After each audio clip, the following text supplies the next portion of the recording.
June 6, 1944, D-Day. Canadian Sherman tanks and infantry land on Juno Beach in Normandy under murderous fire. There were so bloody much tanks burning that you were just in a bloody jungle. You saw one of your tanks in front of you hit. You didn't know what was happening. You kept going, you kept going. The Canadians overwhelm the Germans' coastal defenses and advance inland. I thought, wow, this is a breeze. We'll be on our way to Berlin next week. Only to come turret to turret with the most ruthless killers in the German army. The Panzers with the battle-hardened SS. There was really no need to fear Sherman. They were easy opponents for us. This is armored warfare at its bloodiest. The Battle of Normandy. Finally, I said, fire.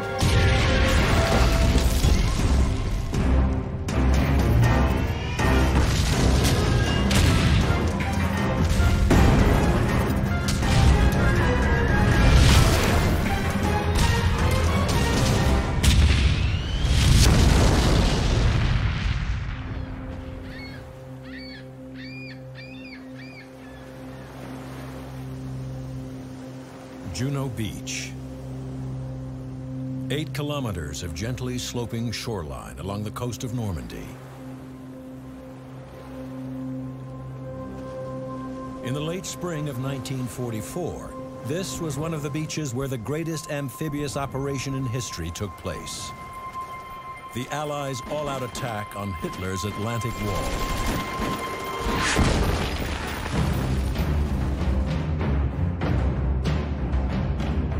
Since the fall of France in 1940, the Germans have been preparing for the inevitable Allied invasion.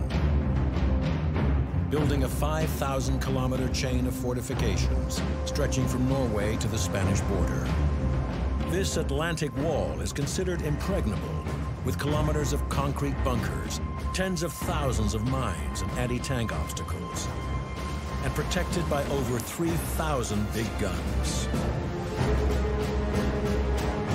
This impressive defensive line seems a most unlikely place for an attack, but on June 6, 1944, that's exactly what the Allies do. At 0300 hours, a force, tens of thousands of men strong, approaches the Norman coast and unleashes a massive naval bombardment. All of a sudden, they started firing.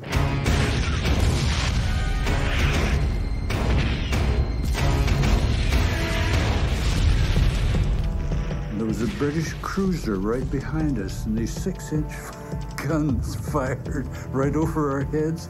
And my God, a 6-inch gun when it fires. I sure got my back like a window blind. Scared the hell out of me. You could see it falling on the towns way up in front of you and pounding all over the place. Operation Overlord is a joint Allied attack, and the Canadian objective is 8 kilometers of heavily defended coast, codenamed Juno Beach. Leading the assault is the 2nd Canadian Armoured Brigade. Their mission, neutralize the German defenses and secure a beachhead for the infantry. At 0800 hours, the Canadians launch their attack, and leading the way are scores of amphibious tanks. They gave us all the basic training of preserving a tank in the water. We did the drill. Let the water come up and so on, don't get panicked.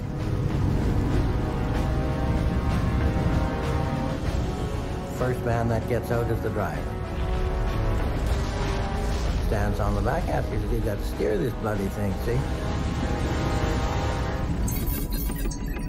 The DD, or swimming tank, has a sealed lower hull to keep it from sinking, and it gains extra buoyancy from high canvas skirts.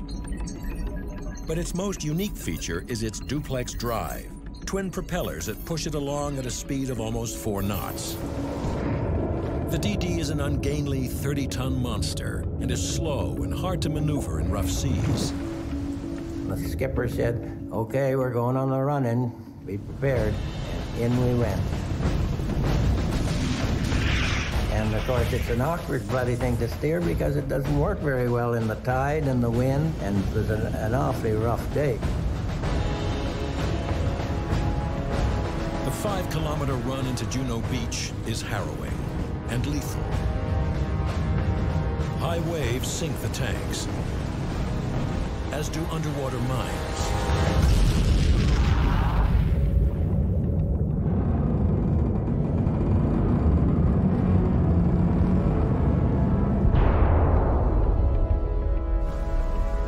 As they near shore, they come within range of the Germans' well-placed guns.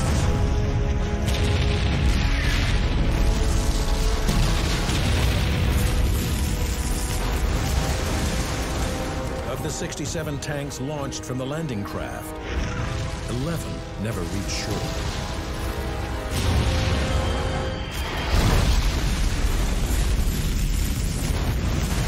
Those that do have to lower the canvas skirts under heavy fire before bringing their guns into action. There was confusion. It looked like chaos. And there were a lot of vehicles, but they were all moving as they were supposed to.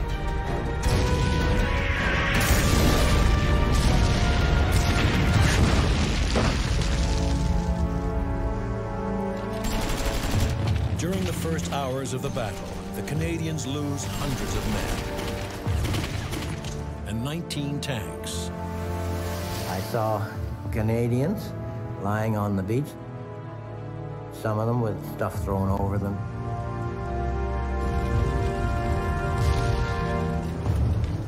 Despite their losses, they overrun the German defenses and take Juno Beach.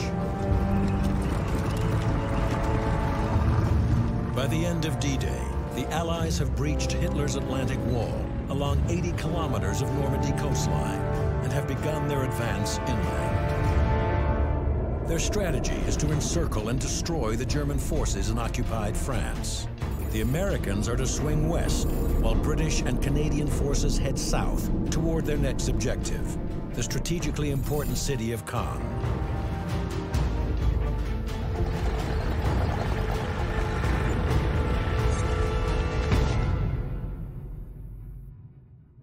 But scarcely have the tanks of the 2nd Canadian Armoured Brigade rolled off the beach when they encounter a new kind of peril, the picturesque Normandy landscape. It's a maze of narrow fields,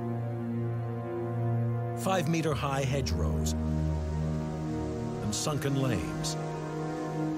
A tanker's nightmare. Maneuvering a tank through this is difficult and dangerous. This is nothing like the wide open desert of North Africa or the steppes on the Eastern Front.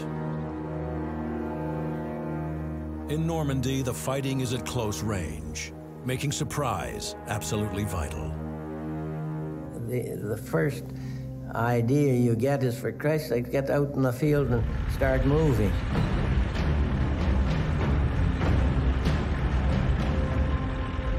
Suddenly, you're up against the Normandy hedge, which is 14 feet high.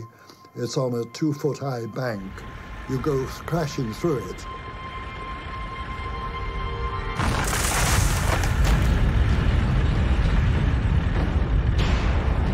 And you go down into a sunken road 4 feet deep. You go across the road and you're into another Normandy hedge.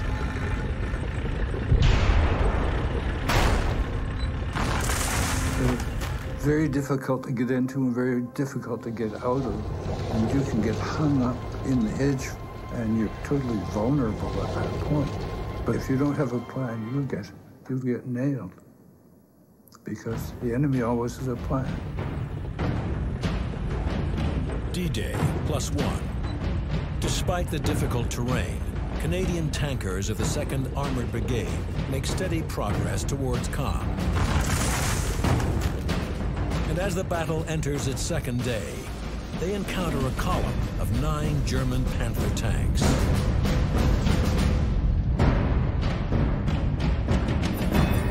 The Panther is considered one of the best tanks in the Second World War. Its long-barreled 75mm cannon is deadly, even at long range. It's protected by 80mm of frontal armor, welded at a steep 50-degree slope, making it almost invulnerable to frontal attack. The Panther was, and this was pretty well known, the most functional and best tank in the war, based on 3 components: gun velocity, cross-country mobility, and armored protection.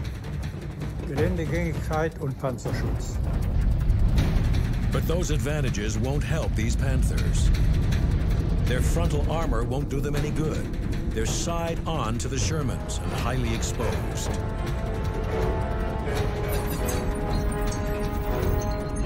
The Sherman has a short-barreled, less powerful 75mm gun and thinner 51mm armor plating, making it vulnerable in a head-on battle with the Panther, but deadly at close range if they catch the Germans off guard.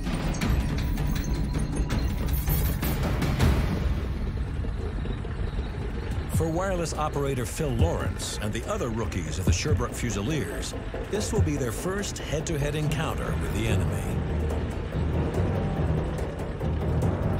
We heard from the infantry that there were some Panther tanks coming.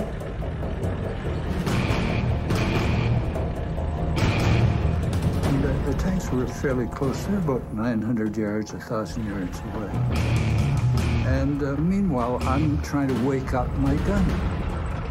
The captain got us all lined up. Each of us was given a target. And I'm kicking in the legs to try to get some life into him. By this time, the order to fire's been given.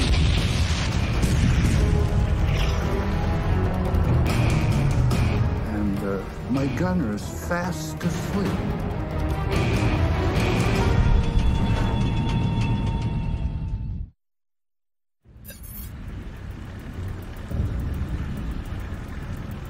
June 6, 1944, D-Day.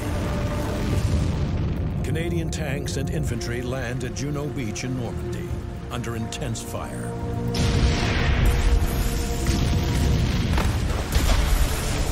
They take heavy losses, but overrun German defenses and move inland.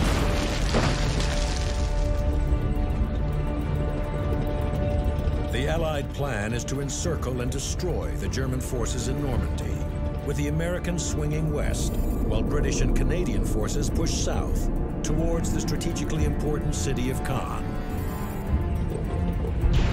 Leading the Canadian advance are the tanks of the 2nd Canadian Armoured Brigade. A few kilometers inland, they encounter a column of German Panther tanks.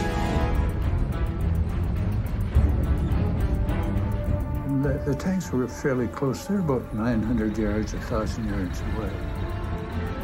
By this time, the order to fire's been given, and my gunner is fast asleep. It's very scary. And the crew commander is batting him with his head with his hands to wake him up. He said to the gunner, you useless son of a bitch, you are now the co-driver. Try and get in there and don't get in anybody's way.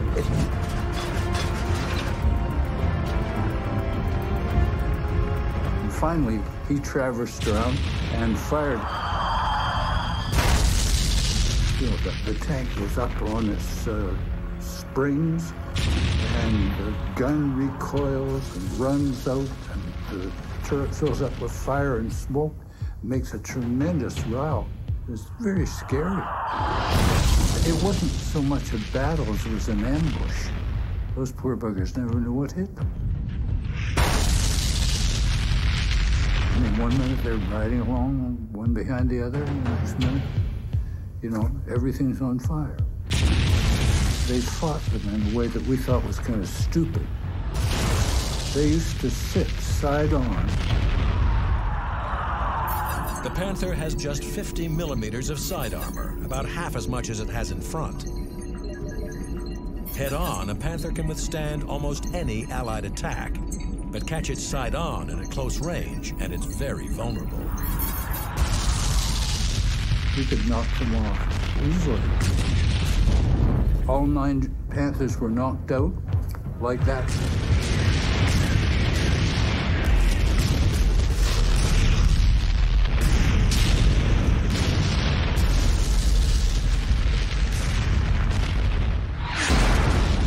I thought, wow, this is a breeze. This is a great, I like this. We'll be on our way to Berlin next week. But the Canadians are about to get a surprise of their own. Rushing to meet them with orders from the German High Command to stop the Allied advance are units of the newly formed 12th SS Panzer Division, led by some of Hitler's most experienced tank commanders. The 12th SS is equipped with 48 Panthers, dozens of heavy guns, and almost 100 Panzer IVs. The SS were a rough lot, but they were very good at what they did.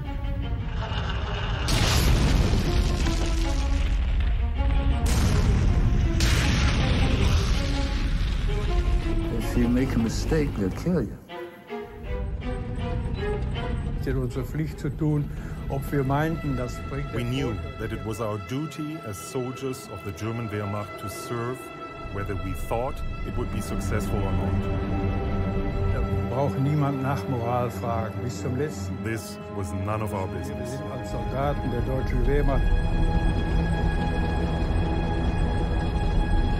The 12th SS, also known as the Hitler Youth Division, is led by Kurt Meyer, a decorated veteran of the Eastern Front, with a reputation as an aggressive and ruthless tank commander. His troops call him Panzer Meyer. Battalion after battalion arrived. The soldiers waved at me. They were moving forward to their baptism of fire in a calm manner. They showed no self-pity. They were determined to prove themselves.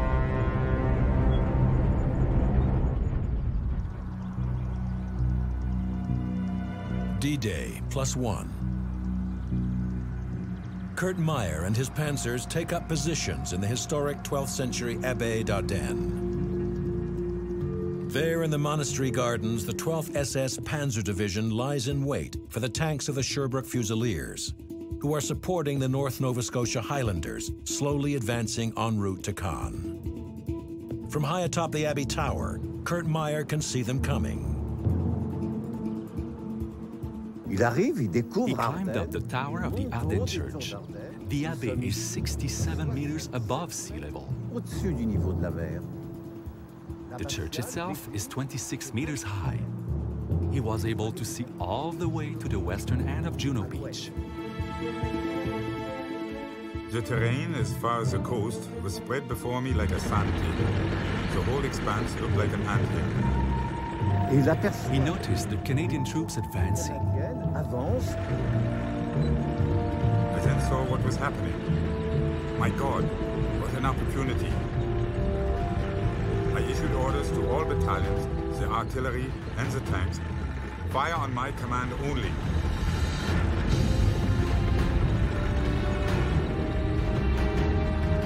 The squadron stopped.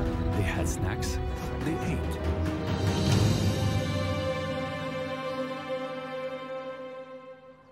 The Canadians had no protection of their flank. The tanks were right across the front of our regiment. The barrels of our guns were pointing at them.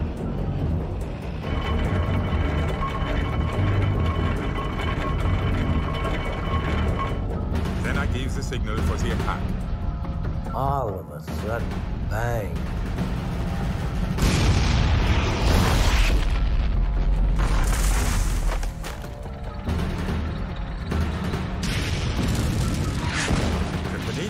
Caught off guard. They seemed totally surprised. There was so bloody much smoke and tanks burning that you were just in a bloody jungle.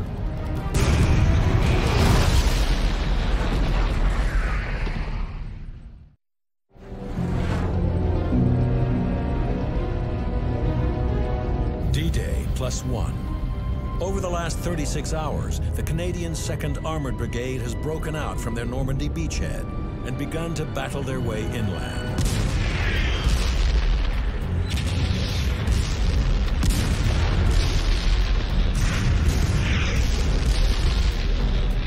Rushing to meet them are tanks of the 12th SS Panzer Division, led by the infamous Kurt Meyer.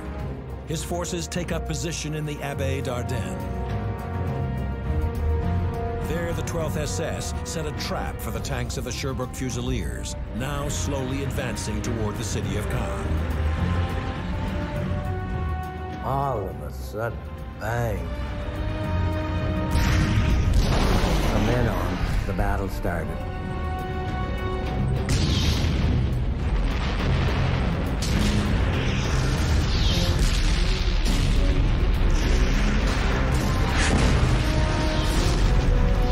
So bloody much smoke and dust and tanks burning that you were just in a bloody jungle.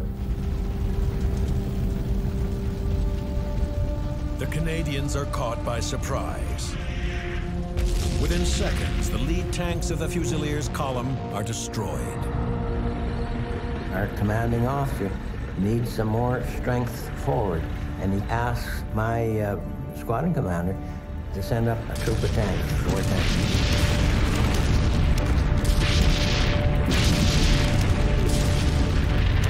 And he asked for another troop. So now, there's my squadron commander, myself, and the 3rd tank. That's all we got. And then the message comes from him saying, the Germans are breaking through on your left. Move over to your left. And he still thought we had a squadron, I guess. All of a sudden, the action started to move around our way. And at first I saw the tanks, and they were at about, 1,000 yards away.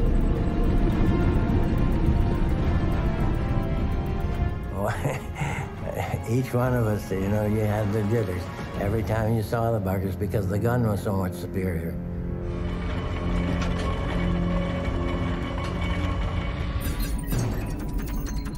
The Panzer IV carries a powerful 75mm cannon. And although it has a shorter barrel than the Panther, a shell from a Panzer IV can still rip through the weak armor of a Sherman tank. The Sherman was an easy opponent for us. wenn man sie auf If you were able to keep your distance, then there was no need to fear a Sherman. The short-barreled Sherman doesn't have nearly as much punch as the Panzer IV. You have to start playing the game of tactics. And I start firing my smoke in front of it. Along with high explosive and armor-piercing rounds, the Sherman is also equipped with white phosphorus incendiaries. These shells can be used by tankers to mark enemy targets or fired to create smoke screens to provide tactical cover. And they were at about 1,000 yards away. And I said, for Christ's sake, let them come in close.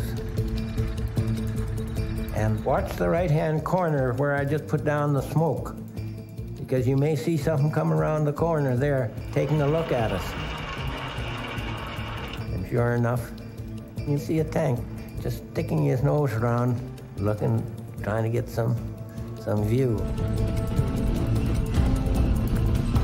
Finally, I said, fire.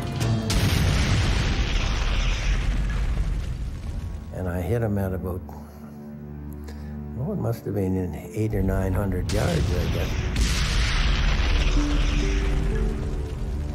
I can always remember the thing actually burning.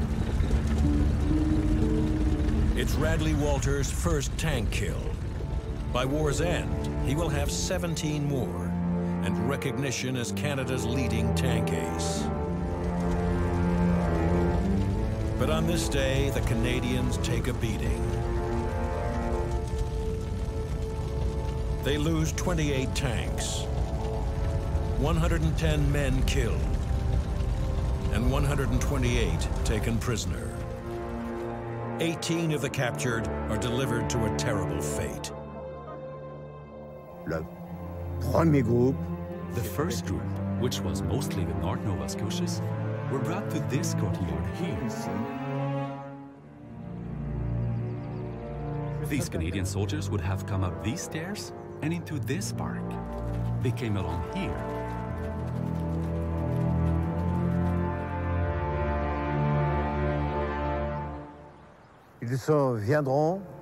At the top of the stairs, there was an SS.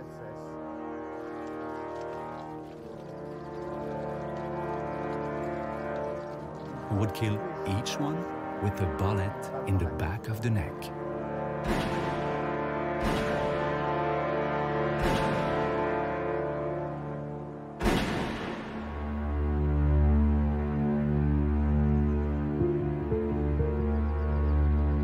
The ruthless Kurt Meyer and his 12th SS Panzer Division have all but stopped the Canadians in their tracks. All along the northern front, the Allied advance slows to a crawl. The British and Canadians planned to take the city of Caen in 3 days, but it takes them 34. The fighting is the bloodiest they have yet seen. To break the Germans' stubborn resistance, the Allies take drastic action and send in heavy bombers. Massive daily air raids reduce much of the ancient Norman city to rubble.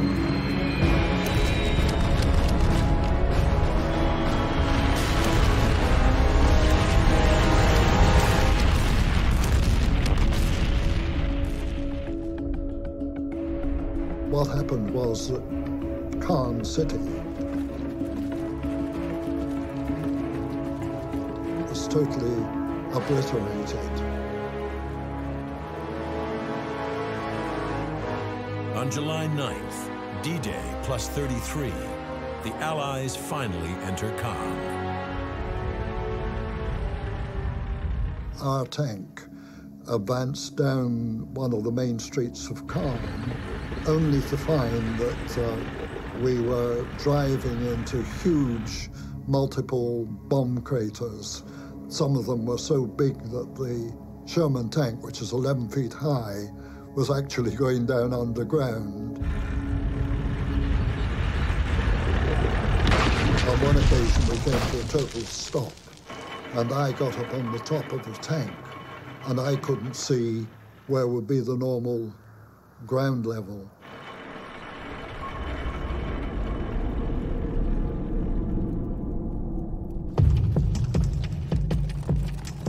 There's rubble everywhere, but no Germans. They've withdrawn, leaving the ruined city to the Allies, who become bogged down in the wreckage created by their own bombs.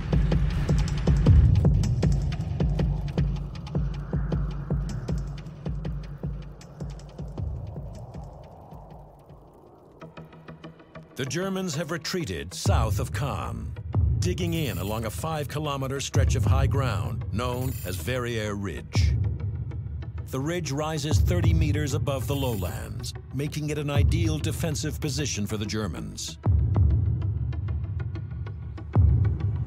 From here, they can command the area all the way north to Caen, making it a killing ground for the advancing Allied armor.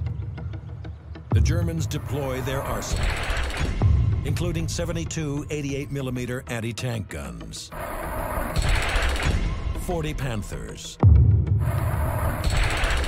and 80 heavy Tiger tanks. Even though they are facing one of the most formidable defensive positions in Normandy, on July 18th, 9 days after entering Caen, British and Canadian forces launch Operation Goodwood, an armored assault aimed directly at the Germans on Verrières Ridge. And once again, the tankers of the 2nd Canadian Armoured Brigade are in the thick of it. Their orders? Take and hold a small Norman village at the foot of the ridge. I remember being in a place called Saint-André-sur-Orne. They had reported that there were 64 German tanks in Saint-André. We said, well, that means there's probably 8 tanks.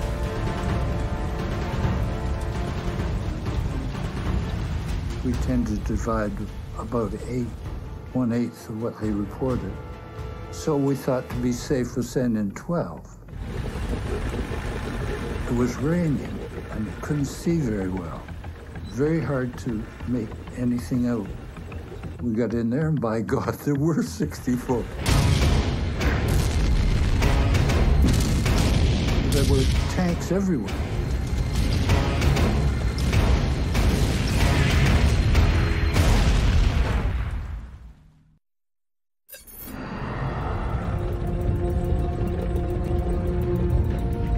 July 9th, 1944. After 34 days of fierce fighting,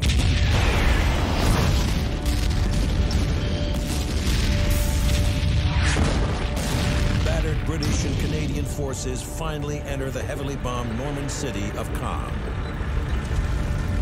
9 days later, they are ready to continue their advance and link up with U.S. forces routing the German army in southern France. But German forces in the north are far from defeated.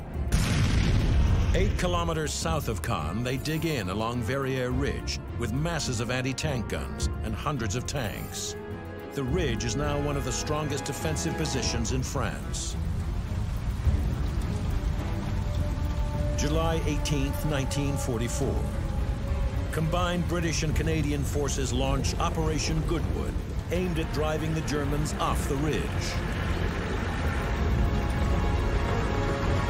On the western flank of the attack are the tankers of the Sherbrooke Fusiliers, with orders to seize and hold the village of Saint-André-sur-Orne.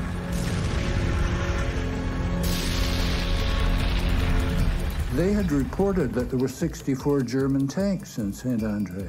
We said, well, that means there's probably 8 tanks. We got in there and by God, there were 64. There were tanks everywhere.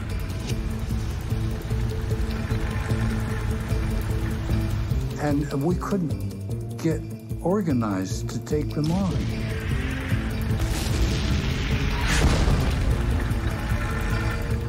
And there was a lot of people getting knocked out.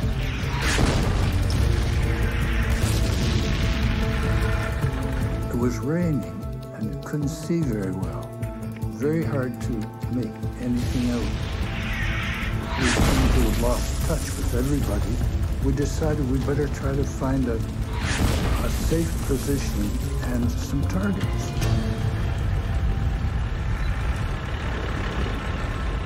We found an excellent position. There was a stone building on the right, so we were covered from view and from fire from the right. You could hardly see us for this hedge. There were 9 Panthers out about 1,000 yards or so, side on. I had taken one last look out of the turret because I'm still having trouble with the mist and rain and whatnot. And a Tiger tank came around the corner of the building, saw the position, thought, that's a great position. And they pulled in, stopped right in front of us.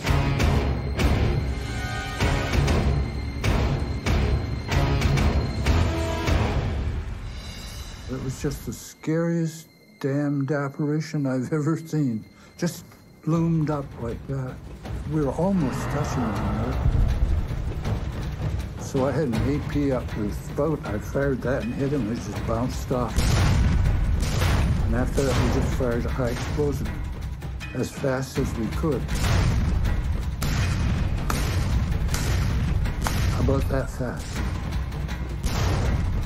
I was literally just holding the firing button down. The gun was firing, recoiling, running out, firing, recoiling, running out. And my loader operator was flinging the shells in. and then he fired back. The Tiger weighs 57 tons, almost twice as much as a Sherman. It has 100 millimeters of frontal armor, making it almost impregnable. It carries an 88 millimeter gun that can destroy a Sherman more than 2 kilometers away. And this Tiger is practically on top of Lawrence's tank. There are no words that can convey the incredible violence of that strike.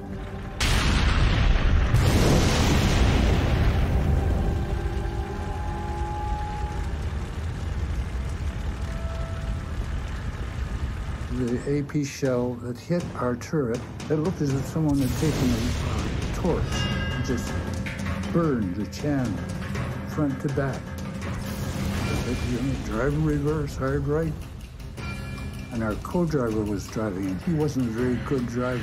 And he went to go into reverse, he revved up the engine. The real driver grabbed the hand throttles, and then he just grabbed the gear shift lever and rammed it into reverse, and he yelled into the face of his co-driver, "Let out that clutch and get the hell out of here." And so we went shooting back.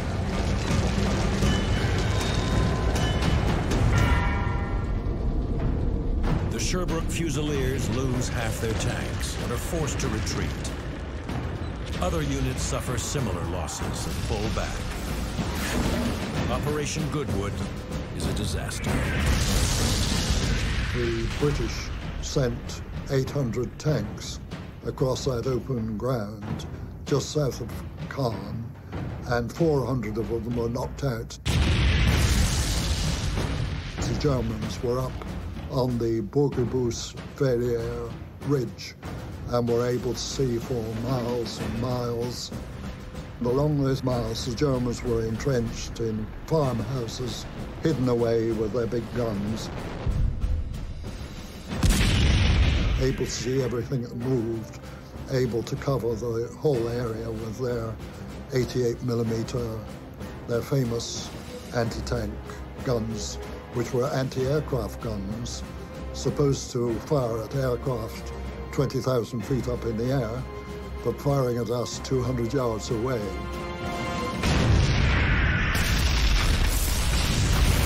On the 21st, the offensive against Verrières Ridge is called off as the enormity of the losses sinks in. In just 4 days, the Allies lose over 6,000 men and more than 300 tanks, and the Germans still remain firmly in control of the ridge.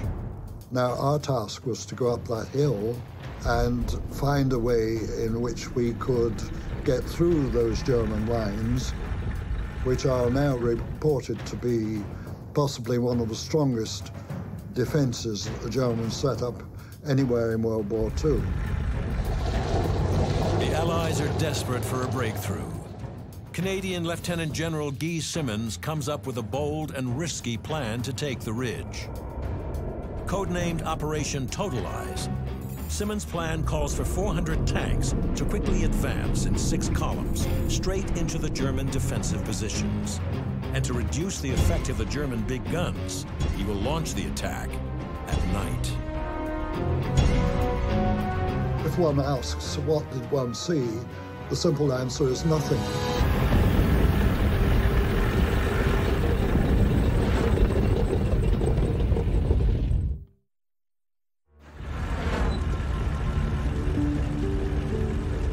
July 21st, 1944. After taking enormous casualties in 4 days of bloody fighting, the Allies canceled their massive armored offensive, aimed at eliminating the stubborn German defenses along Verrières Ridge. Lieutenant General Guy Simonds comes up with a new plan. The Allies must take the ridge because a breakthrough is key to the overall campaign in Normandy. Codenamed Operation Totalize, it calls for 400 tanks, supported by infantry, to rush forward in 6 columns, headlong into the German guns. To reduce the effect of the guns, Simmons plans to strike under the cover of darkness.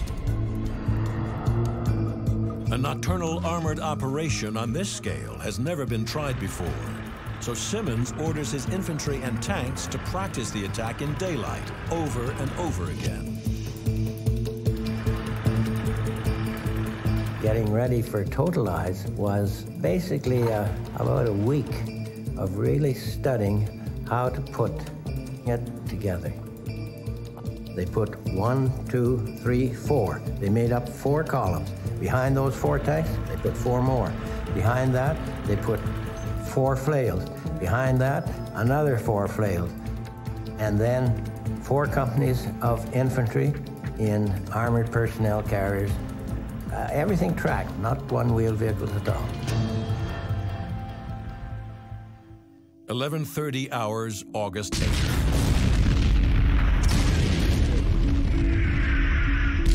After a massive bombardment, Operation Totalize begins. 400 British and Canadian tanks lurch forward into the darkness. So you were in a mixture of sentiments. You were afraid, you were proud, you were thrilled, you were bewildered.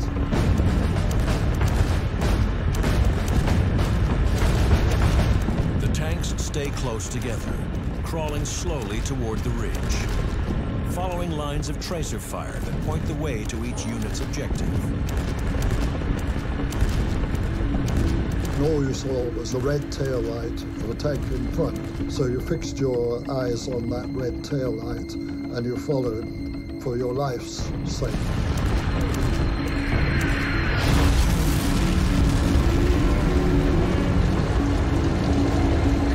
And the buggers would be putting in mines knowing reasonably well where we were and which way we might come out against them. Total chaos, with flashes going on all over the place, shells exploding. You hear the shooting going on all over the damn place. On the way, you saw some Germans in slit trenches, but you've been told not to stop, to keep going. You saw one of your tanks in front of you hit and going up in flames. You saw another one hit, going up in flames. You didn't know what was happening. You kept going, you kept going.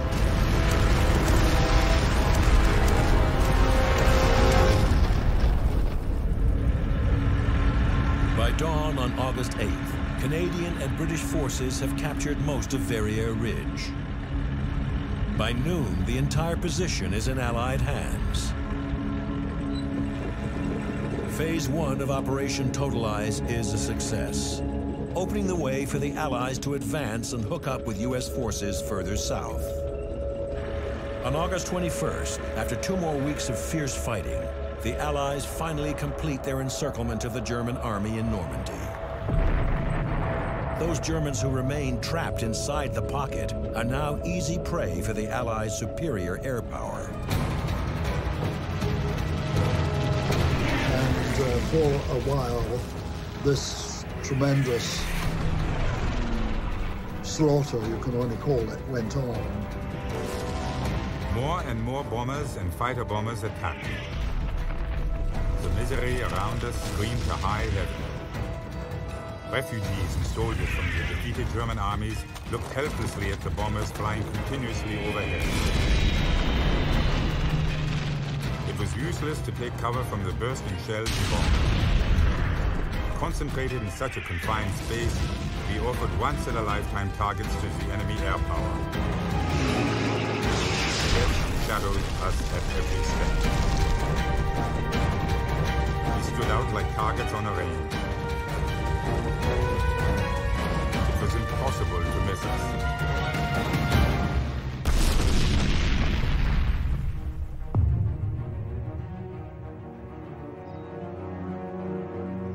The destruction of the German army in France marks the end of the Battle of Normandy. German losses are horrific. 200,000 are killed or wounded, and 1,300 tanks are destroyed. Normandy has become a graveyard for the once mighty German panzers. Of the 12th SS Panzer Division, only 10 tanks and 300 men are reported to have escaped, including Kurt Meyer, who was later put on trial for war crimes, including the killing of 18 Canadian prisoners at the Abbaye d'Ardennes. But he spends just 9 years in prison. For the Allies, the Battle of Normandy is a great victory, but it comes at a steep price. 50,000 men are killed, and over 150,000 are wounded. In the Battle of Normandy, the Sherbrooke Fusiliers suffer some of the heaviest losses of the war. Many still wonder how they survived. You know, I've been in tanks that were knocked out, but the shell didn't hit where I was. I've been in mortar barrages, but no mortar came down where I was.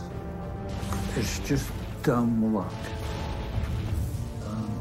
I think everybody would agree on that. You got to be skillful, you got to be thoughtful and careful and all of that. But if you're not lucky, you're not going to make it.